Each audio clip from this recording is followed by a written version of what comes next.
दोस्तों, मैंने आज सुबह आपको बताया कि भारत टैक्सी ऐप को हम प्रमोट करेंगे और आज शाम से हम उसका रजिस्ट्रेशन पूना में चालू करेंगे। पहले ही दो तीन कमेंट्स जो आए, जो अकल के अंधे लोग होते हैं, उनका सवाल था कि कितना पैसा मिला भारत टैक्सी ऐप को प्रमोट करने के लिए। तो चोर के दाढ़ी में तिनका होता है। भारत टैक्सी ऐप का मालिक ये है, ये है, ये है, ये है, ये सब लोग हैं जो खुद ड्राइवर है। ये आज ministry of corporation government of India आज इसको ऑपरेट कर रहा है। अमूल अमूल मिल्क, अमूल आइसक्रीम आपने सुना होगा। अमूल के मालिक है दूध बेचने वाले उधर के शेतकरी, जो किसान है। उसी अमूल को अभी भारत टैक्सी को चलाने के लिए भारत सरकार ने नियुक्त किया है।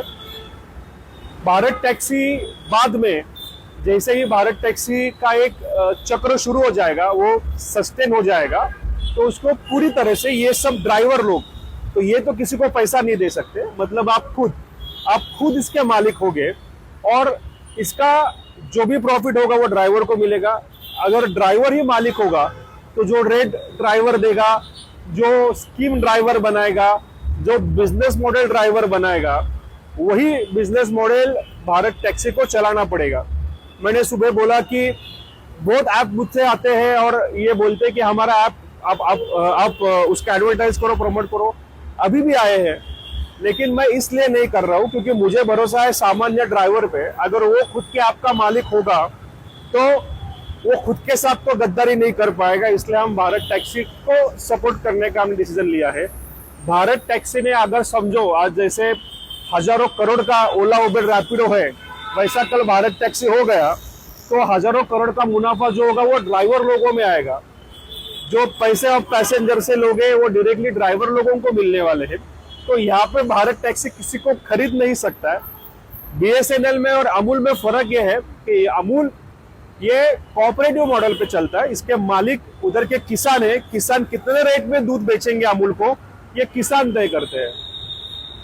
बीएसएनएल पूरा गवर्नमेंट सब्सिडियरी है, वो कोऑपरेटिव नहीं है। तो बीएसएनएल से इससे इसका कंपैरिजन नहीं हो सकता। यस, मैं जानता हूं कि भारत टैक्सी नाम से ऑलरेडी एक ऐप है जो यह महसूस करा रहा है कि वो कोऑपरेटिव मिनिस्ट्री का है। वो नहीं है, वो झूठा ऐप है और उसका बहुत बुरा एक्सपीरियंस है। यस, मैं जानता हूं कि दिल्ली में भारत टैक्सी अच्छा रिजल्ट नहीं दे रहा है और गलत रेट दे रहा है क्योंकि कुछ गलत संगठनों के हाथ में वो एप्लीकेशन है, ऐसे मुझे जानकारी है।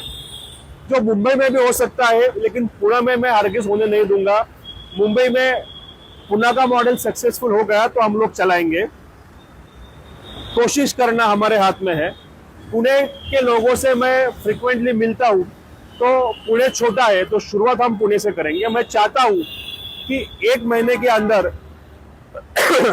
पूरे पुणे के रिक्शा और कैब चालक भाई भारत टैक्सी ऐप पे आए और जो गवर्नमेंट रेट है वो रेट ऐप पे मिलेगा। ऐसे पुणे के मैनेजर ने कमिटमेंट किया है और वो मुंबई में दे सकता है, दिल्ली में भी दे सकता है। लेकिन अभी मैंने जैसे बोला कि मैं निगेटिव बातों पे, क्योंकि दूसरी संगठनों के बारे में बात करना पड़ेगा, वो मुझे अभी नहीं करना है।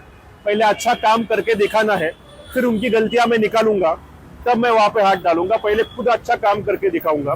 तो हम सब लोग पुणे में आज से जो भी, मतलब जो मेन स्पॉट है, एयरपोर्ट हो, रेलवे स्टेशन हो, जहाँ पे रिक्शा और कैब वाले रहते हैं, वहाँ पे ये भारत टैक्सी के टी शर्ट पहने हुए लोग और भी लड़के हैं, वो आपको दिखेंगे। मैं आशा करता हूँ कि आप खुद जाके और रजिस्टर तो करोगे, डाउनलोड तो करोगे ही लेकिन ये जो स्टिकर्स है भारत टैक्सी के, ये जैसे रिक्शा पे, कैब पे लगाए हुए आप देख रहे हो साइड में और बैक में, रिक्शा पे यहाँ पे पीछे लगता है स्टिकर। किधर है भारत टैक्सी? ये देखो यहाँ पे ऐसा है। तो मैं ऐसे आशा करता हूँ कि बड़ी तादाद में आप लोग इसको सपोर्ट करोगे और अगर कुछ गलत होता है तो आप खुद ही इसके मालिक हो। आप जैसे ओला उबर रैपिड के पास काम करते हो, वैसे आप भारत टैक्सी के पास काम नहीं करोगे। फायदा हुआ तो आपका होगा, नुकसान हुआ तो कुछ नुकसान होने वाला है नहीं, क्योंकि ऑलरेडी जितना आपको ओला उबर रैपिडो तंग कर रहा है, जितना आपसे एक्सप्लॉइटेशन कर रहा है, उससे ज्यादा एक्सप्लॉइटेशन मुझे लगता है कोई कर सकता है। अगर ये कोऑपरेटिव मॉडल सक्सेसफुल हो जाएगा पूरे देश में, तो ओला उबर रैपिडो का कुछ बिजनेस इस देश में बचेगा नहीं। और बदला लेने का सबसे अच्छा कोई तरीका हो तो मुझे लगता है ये है। मैं आशा करता हूं कि ये जो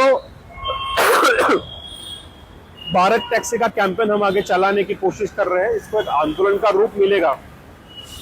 और आपको भ्रमित करने वाले बहुत है, ओला उबर रैपिडो के दलाल आपको भारत टैक्सी के बारे में बुरा ही बोलेंगे, लेकिन अगर मैं आज अच्छा बोल रहा हूँ तो मैं किसी भी चीज का स्टडी करके ही बोलता हूँ। आपको पता है, कोऑपरेटिव मिनिस्ट्री है भारत सरकार का, कोऑपरेटिव मॉडल पे चलता है तो लाखों ड्राइवर्स का फायदा होगा।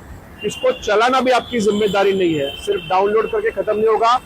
पैसेंजर में इसका मार्केटिंग भी आपको करना पड़ेगा, प्रमोशन भी आपको करना पड़ेगा, और सही समय पे ओला उबर रैपिडो ऐप बंद भी करना पड़ेगा। ओला उबर रैपिडो के दलाल 100% आपको ये करने से रोकेंगे, जिम्मेदारी आपका है। मैं भारत टैक्सी प्रमोट अगर कर रहा हूँ तो इसलिए नहीं कर रहा हूँ कि मेरे पास उसके कुछ स्टेक्स है या शेयर्स है या मैं उसका मालिक हूँ, मैं कुछ भी नहीं हूँ। उसके मालिक भी आप हो। आज गवर्नमेंट चला रहा है, सेल्फ सस्टेन होगा तो आप चलाओगे। पुणे में हमको सक्सेसफुल करके दिखाना है इस महीने में। अगर पुणे में हो गया सक्सेसफुल तो यह मॉडल पूरे देश को चलेगा। धन्यवाद। जय हिंद, जय महाराष्ट्र।